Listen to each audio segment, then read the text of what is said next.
So the funny story I was telling Jeff on the team that I thought I wasn't going to make it because I flew through DFW yesterday. And for people that don't go through Dallas, Dallas is not a good place to go through in the middle of the summer. We sat on a runway in a thunderstorm for 2 hours, and they just brought us back and took us off the plane and said the flight's canceled. But we made it. So for people that don't know me, I'm one of the mini Scotts at Microsoft. I am the director of program management for .NET, so I am the guy who runs the .NET team all up. If you knew me of any time in the past, I've been the ASP.NET guy since 2007. So I was the ASP.NET guy from 2007 to January of this year, and I became the .NET guy all up earlier this year. And so my first job is trying to put some of .NET back together again. So seriously, I'm going to talk about some of that today. So. As I took the job, actually, the most exciting part was before I took the job, we didn't announce the Xamarin acquisition until the Build conference. Maybe we announced it a few weeks before it actually closed at the Build conference. But I knew before I took the role that we were in the process of buying Xamarin, and that really made taking the role awesome because it's like now we have .NET that runs everywhere. Any device you have, Windows, iOS, Android, Mac, we have a .NET for that. So I think it's awesome to be a .NET developer because it runs everywhere. I don't know if any of you guys have heard any of this stuff. I'll just skip through this Xamarin junk here, blah, blah, blah. This is the mess that I want to clean up. If you're a .NET customer, and this is only part of the mess, this is 3 of them, but there was a Compact Framework, there was a Windows Phone 8, there was a Silverlight. We have lots of .NET. And each of them is different. The Windows 8 one's probably the weirdest one of all because the Windows team thought it would be a great idea just to move a bunch of APIs and change the namespaces and move stuff around because that makes a lot of sense. Customer reaction was, as you would expect, terrible. But this is the state that we're kind of in. And I list these 3 things here because these are really the 3 .NETs as we move forward that are important. These run all the modern workloads that we have. The big piece here is that I want to fix is we have 3 base class libraries. We have the one from the .NET Framework, we have a smaller one in .NET Core, and we've got the one from Mono where they wrote some of their own stuff and now they're copying our stuff in. And we have all these kinds of workloads you can run on top of these things. What's bad about this is they all have different implementations, and if you want to write code that runs against this stuff, you've got to write code that actually references these different frameworks. So it means if you're building like a NuGet package, you're going to have a bunch of folders inside of your NuGet package with different implementations for all of these things. So this is not a good message. And this kind of talks about these things. The APIs are not the same. That's another thing. If you look at things like the Windows 8, or not Windows 8, but Windows 8 actually. If you look at Windows 8 or even Windows UWP, a whole bunch of APIs you would expect to be there are just not there. And so .NET doesn't feel the same because there's different APIs. There's different implementations of these APIs on all these platforms, which means your code might behave differently. And so you have to master a lot of these things. So not a good thing. So I don't know if you heard me talk about this. This is something I started talking about in April. What we want to do is replace all those base class libraries with a single thing called the .NET Standard Library. And this will be a big chunk of what we call .NET that is consistent across all these platforms. So if you've done, the way we solved sharing code today is something called PCLs, pickles. And if anybody's done that, I don't know if anybody's used PCLs. Anybody? Few people. You check these boxes, and as you add each framework, you get less and less space you can use. And if you check them all, because you want to run your thing to run everywhere, you can use like strings and integers, and that's about it. It's a great design. So the goal here is to actually have a huge chunk of .NET that is consistent across any of these stacks. So what we're doing is basically saying all the .NET that is not these things up at the top here, if it's not WPF or WinForms or ASP.NET or WCF or ASP.NET Core or UWP or iOS or Android, anything that's not in that list will live in this thing. And this thing will be consistent across the world, which means if you're a developer and you want to write a library and share it on an iOS device or a desktop, you can write a single NuGet with a single folder inside of it, and things just work. And once again, this is the way this kind of looks. Now your code just references the .NET Standard, and that's how you share code.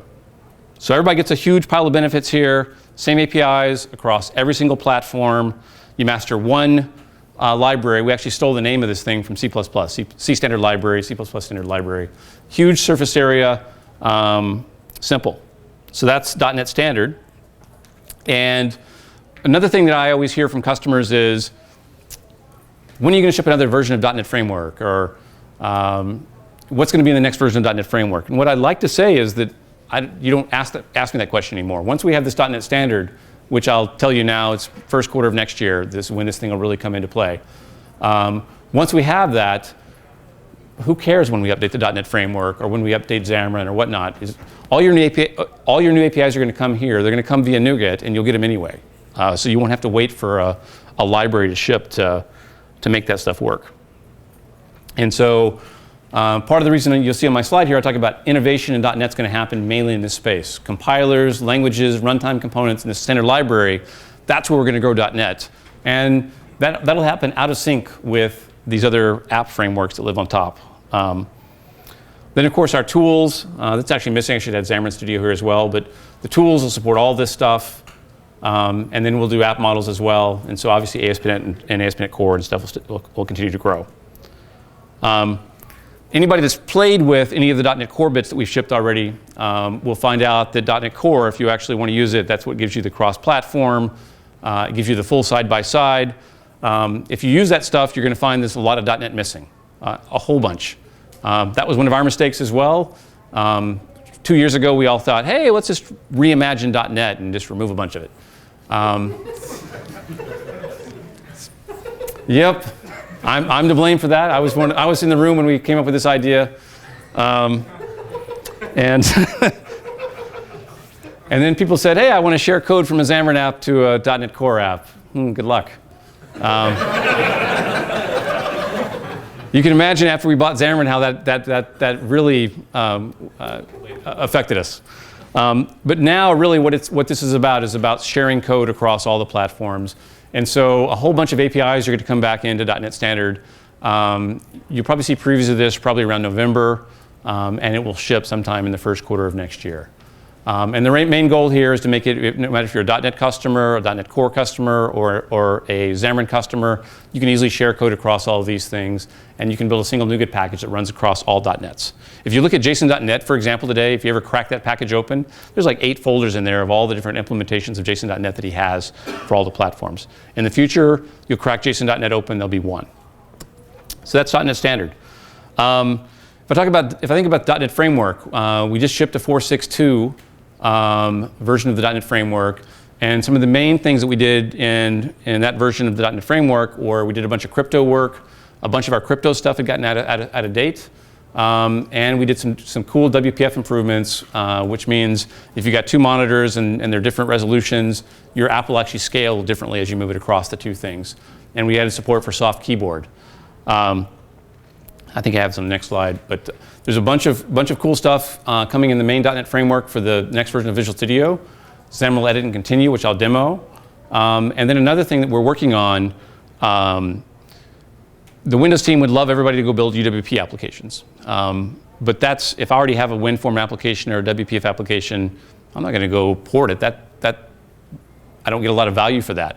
So what we're looking at doing is we're going to build a bridge that lets you take any WinForm or WPF application and let it turn into a Windows Store application. That means that you'll be able to take advantage of, it'll be able to do notifications. It'll have a live tile. So you can do a WinForm app with a live tile, a WPF app with a live tile. It'll be able to be in the App Store. So if your company is actually running on Windows 10, you can actually push an update through the Windows Store to all the devices in your enterprise. That's been a complaint about WinForm or WPF is click once is the best thing we have there, and even that's kind of, it's got its challenges. You got to click it. Seriously, I mean, you have to have somebody from IT go to everybody's machine and click it once. So I like to make fun of us and myself when I do these things. So next big thing is for UWP. You know, we just shipped update 3 of VS 2015.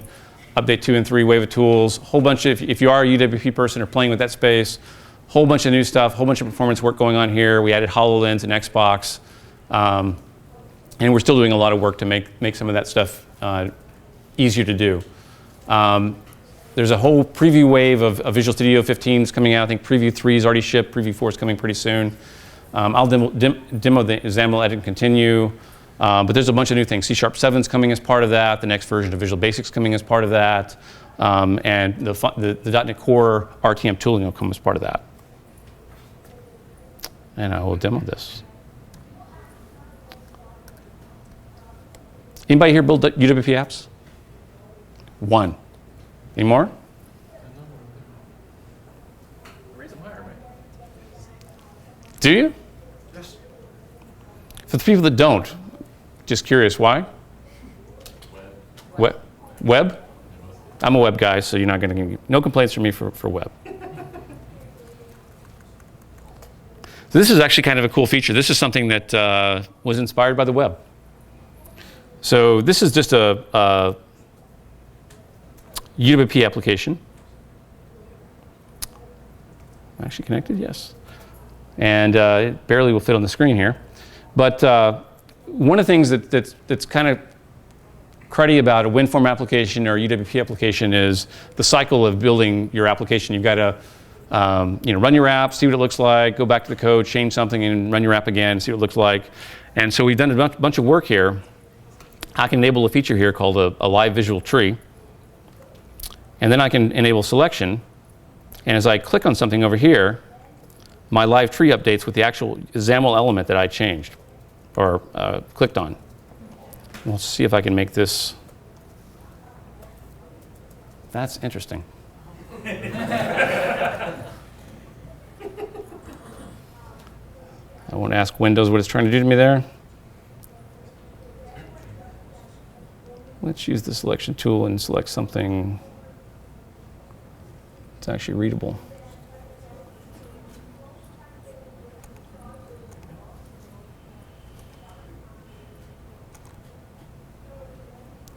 And so it selected that. I can go and view the source code for that. And this is really not made for this size screen here. So maybe we'll go back to the full version, since that's kind of hard to demo.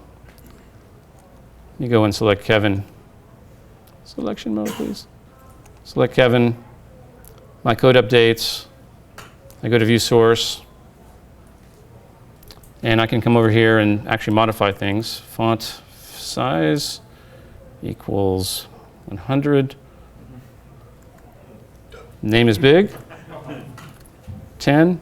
Name is small. Notice I'm not compiling the application. So I can basically live edit my XAML in the tool, and just like the web. In the web, you just go and modify your CSS or your HTML, and you refresh the browser, and bam, you're good. So you're seeing the same thing. We're bringing those web capabilities to XAML. So let me stop that and close out. So let's talk about C#. Anybody in Kathleen's last talk? I'm going to be really upset if I show the same exact stuff that Kathleen showed. She didn't get to 7. She didn't get to 7? Awesome. She's also talking about it next month. Yeah, I told her all. So obviously, C#, awesome, and we're continually adding new value to C#. One of the things you're going to see is you're going to see us accelerate C#. So C# today has been updating every couple of years. You're going to probably see us start updating C# about every 6 months. And you'll see features come faster and faster in C#. One of the cool things about the language features is they don't require new .NET. So if you actually install the new C# on your machine, build an application, it runs everywhere. So that's a cool thing there. As we add capabilities to C#, we're going to add the same capabilities to VB, because we're going to make sure that any code that you write in C# can be called by VB. That's an important characteristics. And then we have F#, which is any functional folks in here? Nada. There is a class of people that really like F#. I'm not one of them. I had a demo I did a build, and the code was unreadable, I thought, but I'm a C# guy. But F# is super popular and it attracts a different audience, and it's important to .NET because we want to make sure that we have .NET that's attractive to a broader group of audiences. A lot of folks might have seen that Walmart's in the process of acquiring Jet.com. Jet.com is an F# shop. So if you ever go to Jet.com's website, that's written in F#. And Azure. And so I've got a couple of C# demos here, so that I can do. Make some stuff. So here's just a little app that I have. Just count some numbers. It's got a bunch of integers. It tallies them together and writes some stuff out. And if you're like me, this is my favorite C# 7 feature, and it will be in Preview 4, which is coming out pretty soon. I know everybody in this room has done this. Hey, I've got this function, and it's going to return a result, and it needs to return more than one result, so I'm going to create some throwaway type to do that. So what tuples lets me do is it lets me kill this, and I can just say over here I want an int of sum and an int of count, change my result to that, and so I have a dynamic type in some ways here. And over here I can say return, and I'll just return I've got my sum and my count.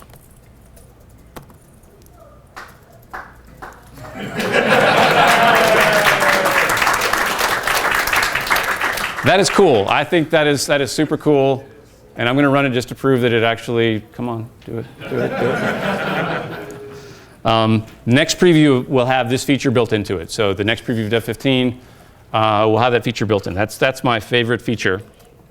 And you get full IntelliSense too. So if I go up here and look at the return value here.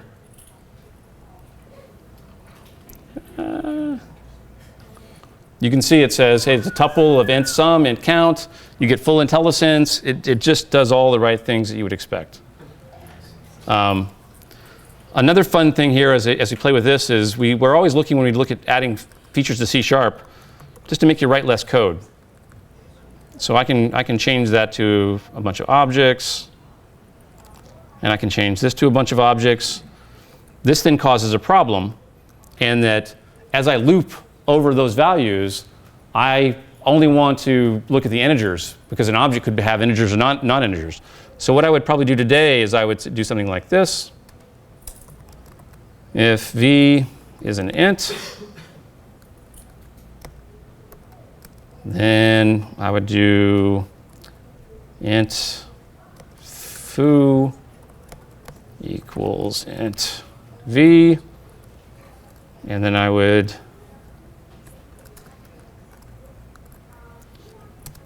do that.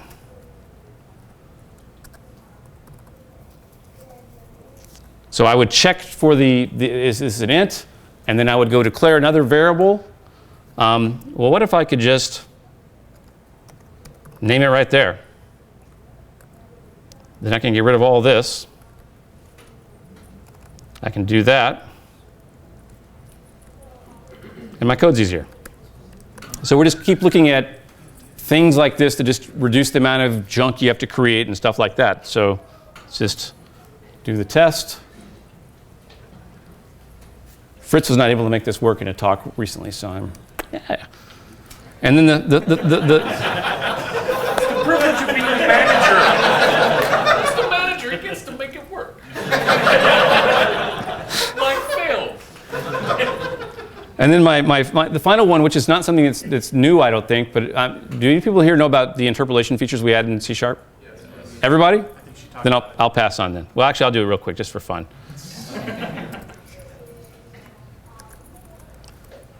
Being able to do this is just like, whoever created this 0, 1, 2, 3 thing was, once again, I laugh at ourselves and go, by the time you get to like the fifth one of those things, you don't know what. Where you're refactoring your code and adding another one. There you go. So that's interpolation. That works today everywhere. And it doesn't crash, please. Cool. So while I'm in, that's it for C#. So I'll close it out. This is actually, as part of my role change, I got the language team, and then I got the tooling for .NET as well. And that's an area that I really care a lot about is how do I make the tooling better? Anybody here use ReSharper? Oh my God.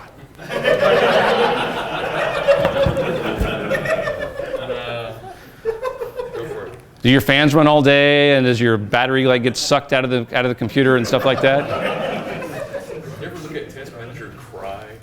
So I don't want to be like anti-competitive or anything like that, but our goal is to make you not have to use ReSharper. So there's Fritz and I are going to do a talk, or some of us going to do a talk tomorrow morning on ASP.NET, which might actually show them. I'm scaring him here. And I might show a bunch of this stuff. We've actually been adding a bunch of ReSharper features to Visual Studio, but you just don't know they're there. Because you got ReSharper, it retakes over all the keys, and you would not know that. And so you're going to see, as the next version of Visual Studio comes out, that we're going to put a guide up that says, hey, here's all the ReSharper features that exist in Visual Studio already. We're also adding more as part of the next version of Visual Studio as well, which can save 600 megs on every one of your machines. And your fans will run a lot less. And so trust me, when the next version of Visual Studio comes out, please try it with ReSharper off for like a week, and let me know if you're happier. I think you will be. So, 600 meg of RAM. Huh? That's 600 meg of RAM. 600 megs of RAM, that's the average amount of footprint that ReSharper adds to your Visual Studio install, which causes pressure problems on Visual Studio because it lives in a 4 gig limit, and so we have challenges there. So anyways, I'll show some of the search and navigate stuff. This is, ReSharper I think already has this feature. If you just type a type, it'll go and grab the NuGet package for you. They don't have the second one, which is, I can show that actually as you add NuGet packages, I know where the source code is for them as well, and so you can actually F12 and actually see the source code for the packages and even step into it. Code style is just being able to set up rules around what your code looks like. We have FXCops as analyzers. FXCop was a tool we used for code analysis inside of Microsoft. We're now using Roslyn. We can actually build these as analyzer features. And this is, anybody here use C# REPL? Ah, good, nobody knows that one. So this is something that was snuck into Update 3, which came out in November of last year. And this lets you actually, you're probably like me, you just create a console app and try code out in a console app because there's no place to try it out in Visual Studio. So I'm going to switch machines for 1 second. I was going to say, like the demos you're showing us where you started a new app. So I'm going to switch machines because this machine does some of those demos, like the tuple demo, that don't work on average machines. And I am not about to install any update on the machine ever until I get a version of Visual Studio that actually supports that feature.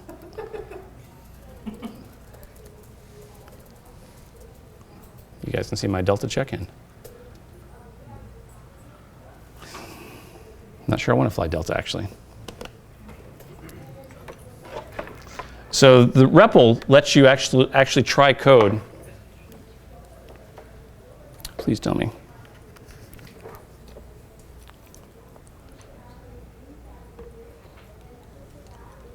La la, please. Thinking.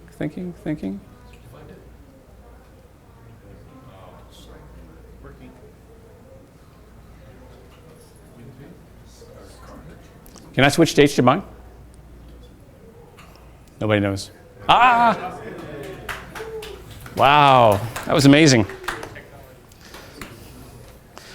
So I actually have a REPL up here. And so a REPL is actually, you would never find this because you have to go to View, Other Windows, and there's a whole bunch of those, and then find it down here. So I'm going to find some way to make this more discoverable. So if you don't know it's there, it's because you've never been to the View, Other Windows, and seen this thing. But what's cool, if you want to try code out, you can just try code out.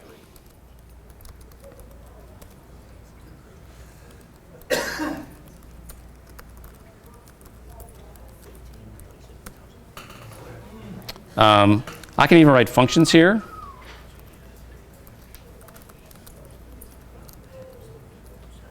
So if you just want to try code, and you might look at this and go, yeah, that's kind of cool. That's kind of demo-y. So that's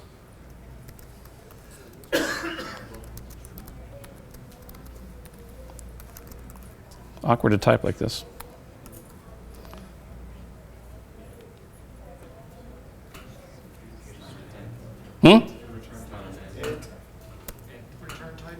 Oh yeah, that's kind of stupid.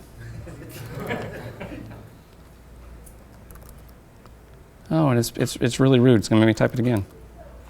Can you create classes in this thing? Yes, you can. But I'm going to show a better way. This is the ghetto way. But I just wanted to show it to you so you actually saw the ghetto way first. This is how we shipped it in November. But if you have a newer update, you actually have the non-ghetto way. So now I can do console, right line, foo, beach. I think this will give us a foo beach. Yeah. So you can write code, you can write classes, all that kind of stuff in here. But that's not, you might want to try some stuff out there. But it would be much cooler to be able to do this. Let me just create a class library.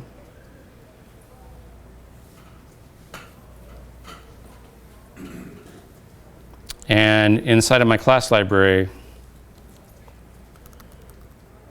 well, actually, let's just copy that code that we just wrote. It'd be easy. Let's take our magical foo method that we created here. Let's put it up here. This is more likely to what you're going to have in your code, is you're going to have, make it public. Yeah. So I've got a class library here. Now, let's just build it and make sure it runs. Now, as of, I think, update 3, I can now come over here and right-click and initialize interactive with project. That just took my existing class library and loaded it into the interactive window. So now I can do things like, yep.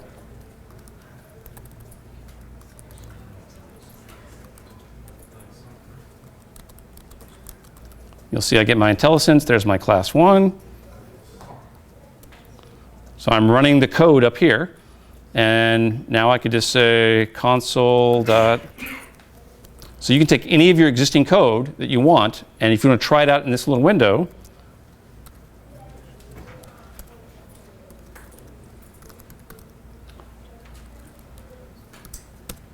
boom.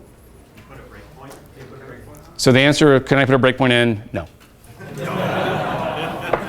Next version. What's the visibility interactive? Just Publix? Yeah, it's Publix. So you need to make something public. If you want to get into that window, you're going to have to make it public. So you have to always write console write? You have to always write console write line? Yes, you do. You don't have to. I could actually just also, I could hover over the variables and just see stuff live in the variables. I don't have to write stuff out. So I'm just doing it because it demos well. Right. So let's see if we can switch back to this guy.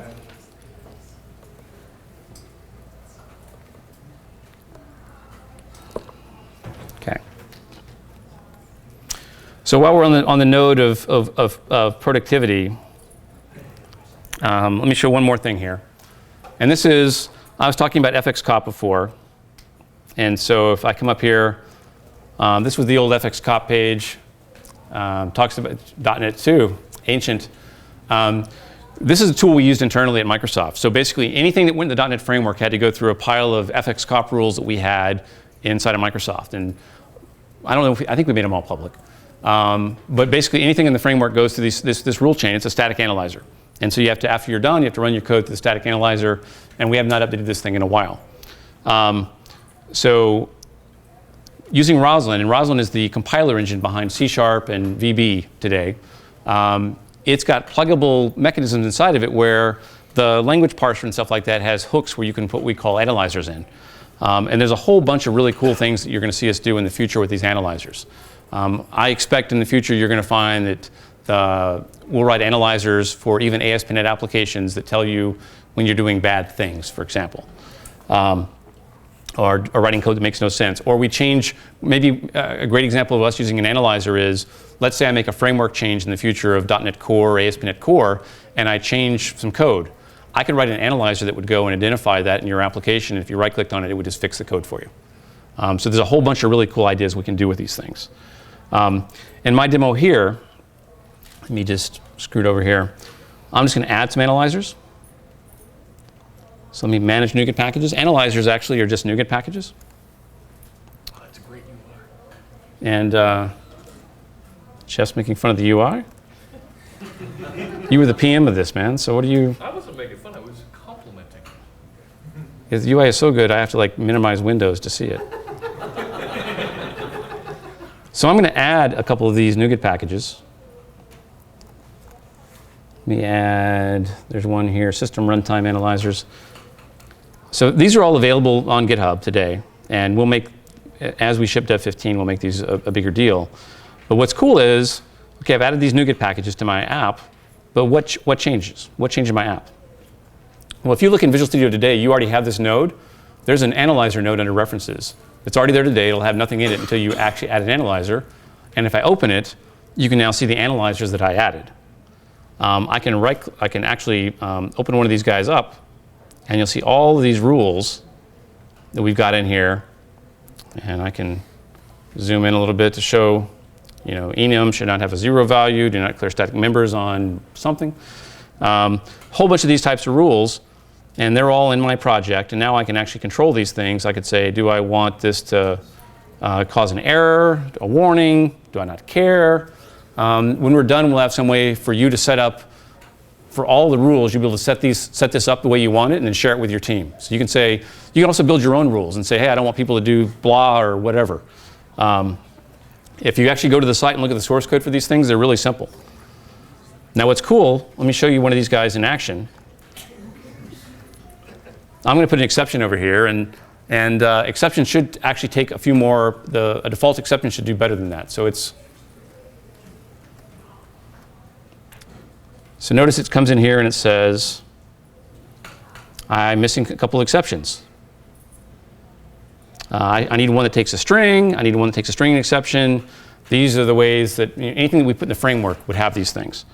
Now what's even cooler is not only these analyzers show you what's wrong with your code, but they'll also fix it. So I can see a preview of what the code would be to fix it. And I can also just say implement, and it goes and adds all the right things to my code. I don't get a squiggle anymore. And I'll just show a few more of these. One of these is around async. This is one I didn't know when I first started playing with some of this stuff. This is just an await call, calling a method, like you probably would do today. This code is actually bad. It does not work in WinForms or WPF.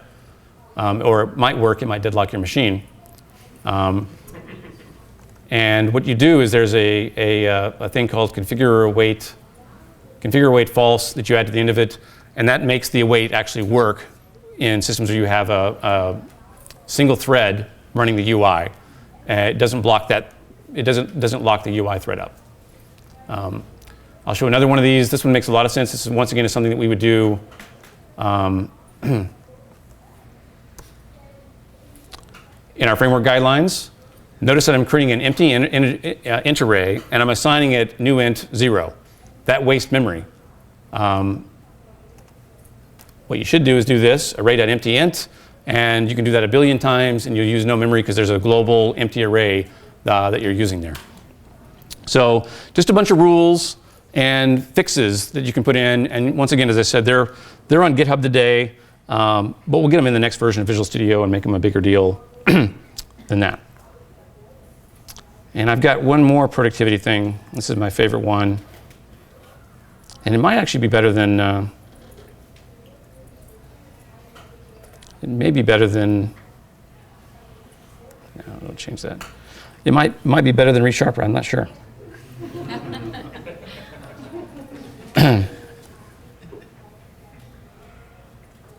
So I'm going to create a new console app here.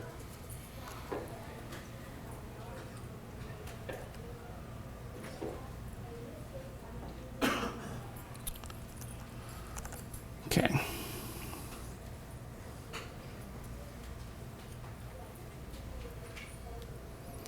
And as part of the console app, let's do something here. First off, let's hide the toolbox or real estate. I might want to do something like convert XML to JSON. So this is something that'll come I'm not sure it'll be in Dev 15, which is the next version of Visual Studio. It might come as one of the updates. This is a special Bing search that knows how to look for results in specific places. So we can actually have a nice catered list. So I can say, how would I do converting between XML and JSON?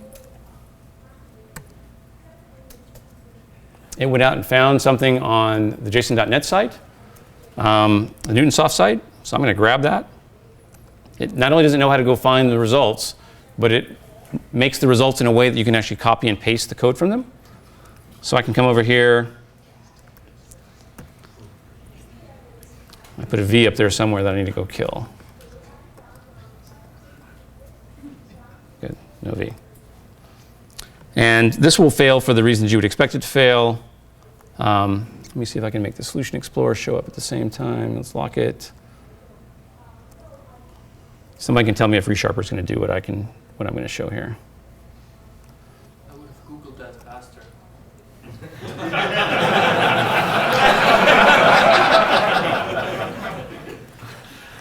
Yeah, but you might be formatting your code still after you Google it. So I'm gonna. This is something you would get in ReSharper today, and this is the, hey, there's Newtonsoft here, and I can go and tell it to install the NuGet package for me. That was useful. I clicked the wrong one. Let me tell it to do that again. This font size is killing me.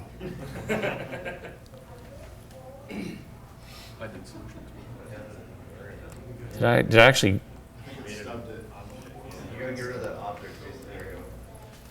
Stupid tool. ReSharper doesn't do that.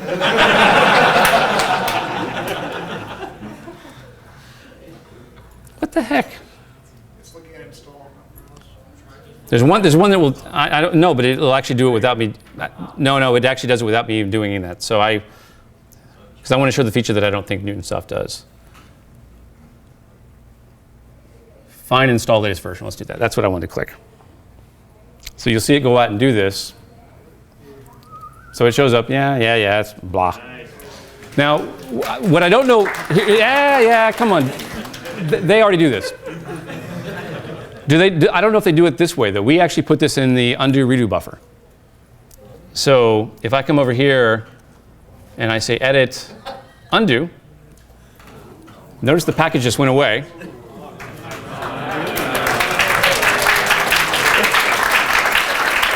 Package comes back, undo redo. So we're actually putting NuGet packages in the undo redo buffer. And you'll see us do this for all of it.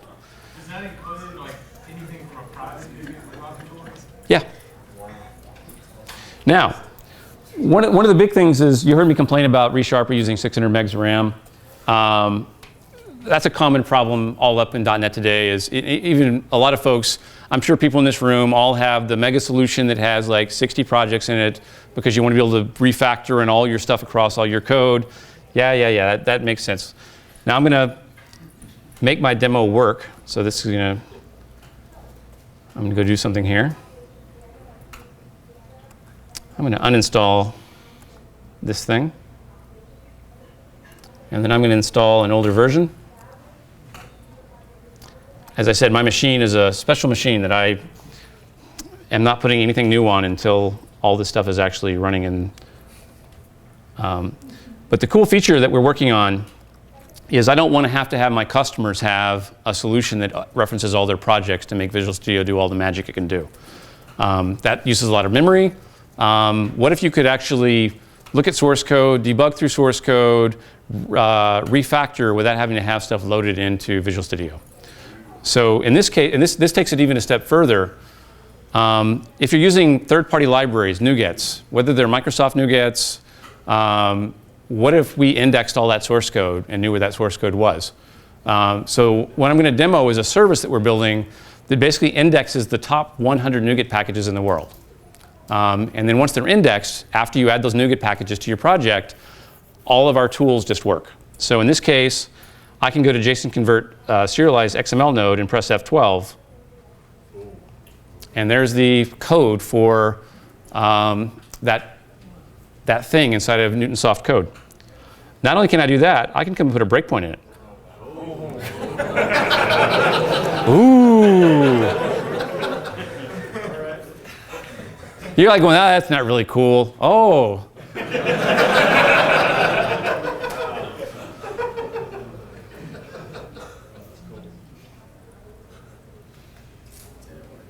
I'm not sure it worked. It stopped. It did stop. Did you call your XML from This- It worked earlier today. But it didn't, it's not working. But you get the idea. The idea is basically the top 100 NuGet packages are all source indexed, and you can have 12 into them. You can put breakpoints in them as you run your application. All the source code for .NET will be done this way. Yeah. So I got a question. Can we do that in our own company? And yes, you can. So the big question was, can you do that in your own company? And the idea will be yes. So it's what we do is we have an indexer service, and what you'll be able to do is point the indexer service at your own code bases, and it will index it on your local machine. You know, it doesn't put the index not in the cloud, so we're not going to see your source code. And the idea there is really what it would enable you to do is not have these mega solutions with all your stuff in them. You could instead put the indexer on your private GitHub inside your company, your TFS, whatever it is, and then you can F12 and put breakpoints in all your source code, whether it's in your solution or not. Is that cool? Yeah. Cool.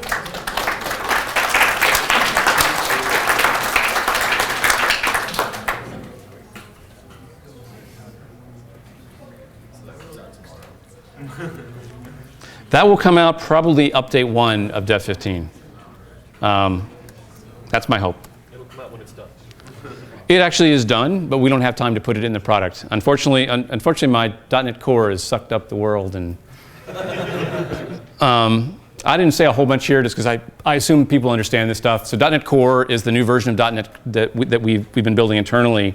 And the main focus of that .NET is to be cross-platform. It runs everywhere, Windows, Mac, and Linux. You'll see us do IoT in the future as well, so you'll see it run on ARM and some other platforms.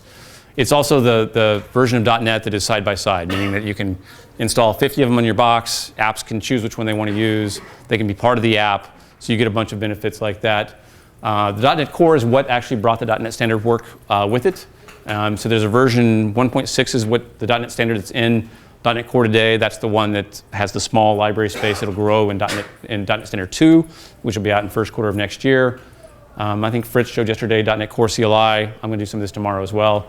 Command line tooling, once you're on Mac and Linux and stuff like that, you have to have some way to build stuff, and so we've got .NET Core, CLI, apps, local, shared frameworks, Docker, high performance. This is something we don't have yet, but it's coming. We're going to do native compilation, so you'll be able to build a .NET Core application, including an ASP.NET Core application, and compile it natively with the C++ compiler chain. And so the crazy thing is when I say this, people go, it will be faster. No. The jitter is actually really, really good already. The big things you'll get with this is you do get a little bit of performance, but that's only because we globally optimize the application now because it's being compiled. The big improvement that you see here is startup time. So startup time is cut in about 80% probably. And then the other big thing that you see here is memory. So it takes the memory footprint of the application, cuts it in half. Imagine jitting, right now we have to boot a jitter up and it jits code. It uses lots of memory. So you're going to see a bunch of these benefits come as we move forward with .NET Core. ASP.NET Core, Fritz did a talk on it on Friday. Single framework for web services, microservices. I assume people just know this stuff. I do have to show this slide because I'm proud of this slide. Node.js, ASP.NET Core. Enough said. Somebody actually, I showed this somewhere recently at a talk, and somebody thought that what this really meant was we're serving HTML pages with ASP.NET Core and not running any code. No, this is running code. Because they're like, yeah, Node.js doesn't serve HTML pages very fast. Well, great, that's not what this is about. This is running your code. And by the way, this is the start. There's one more column I didn't show here. and that's Netty, a Java thing that's faster than us. Imagine I wouldn't, these are old numbers too. Imagine I wouldn't show that because I have a dashboard. I could actually show you my work dashboard that shows all the frameworks, and I can actually check them on and off. Netty's the only one faster than us that we care about. The rest of them are all crazy. I mean, if you write HTML markup in C++, woo, good for you. We are, last time I checked, we're about 1 million requests a second slower than Netty at this point. But we'll catch them by the end of the year. So I've challenged the web team to catch them by the end of the year. And then only the weird hybrid frameworks will be faster than us. So if you want to run APIs for your HTML Angular applications, there is nothing that will give you better performance, smaller memory footprint than .NET. This is just some schedule-y kind of stuff that I got here. We shipped .NET Core 1.0 on June 27th and 26th. We have an update to this. It'll be .NET Core 1.1 coming around the fourth quarter, sometime between October and December. I can't give any dates out. Marketing hates me. But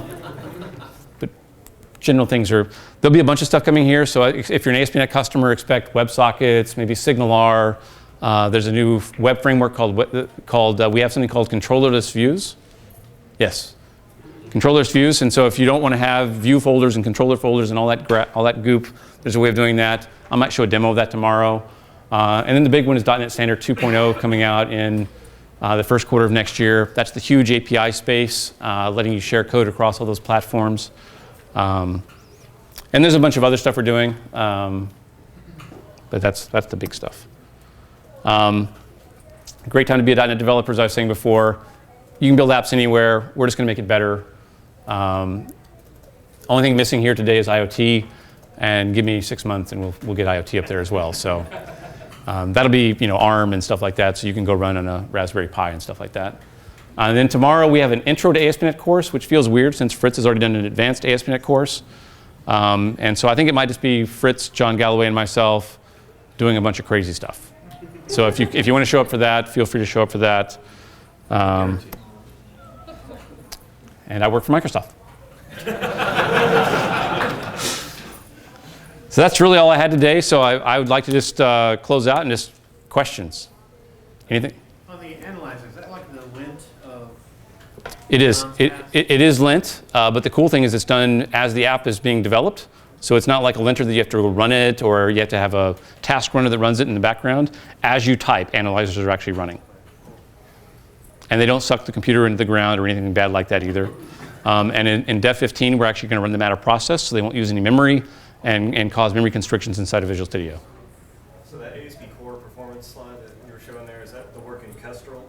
Is that what all that is? That's the ASP.NET performance work is partially Kestrel. And a lot more of it is actually just ASP.NET. So the big reason he was asking about the performance slide, and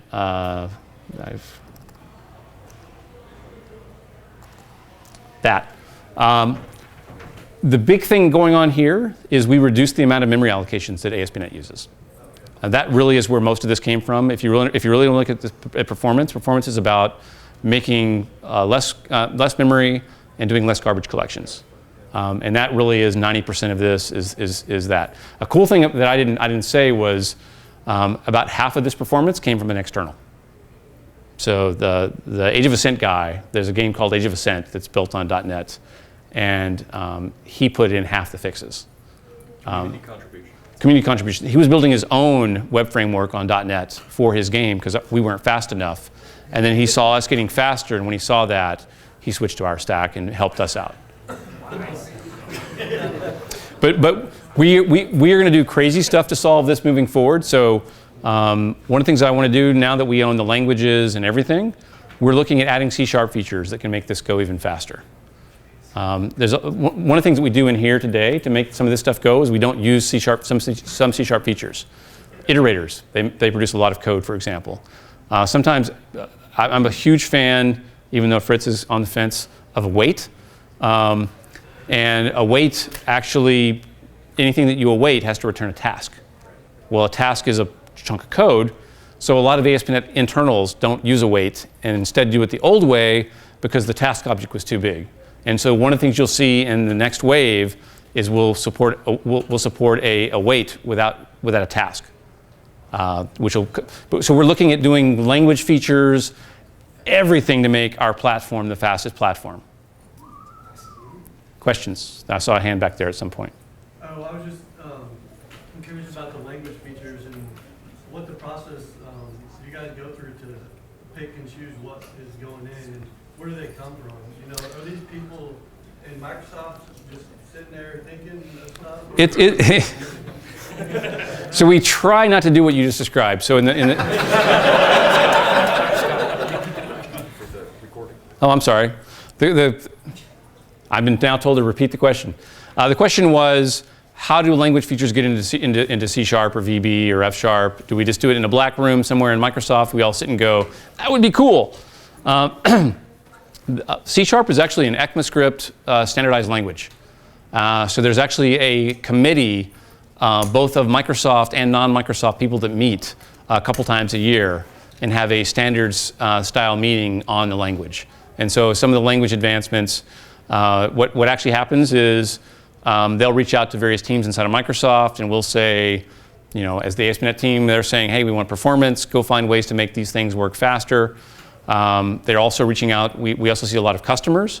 So it's a combination of customer input, team input, watching the other languages that are out there, and then the standards group that we have that meets a couple times a year. So, but it's not guys throwing darts at a board. We did that when I first joined the company, by the way. We all sat in the room and said, we think that would be a great feature. And then it didn't work. Anything else? Oh, I didn't see you back there, Galloway. Come on. Anything? Is there any time we could expect things like pattern matching or object destructuring or anything? Are those on the Pattern matching will be, it'll be, the question was, when do we expect these things like pattern matching in C#?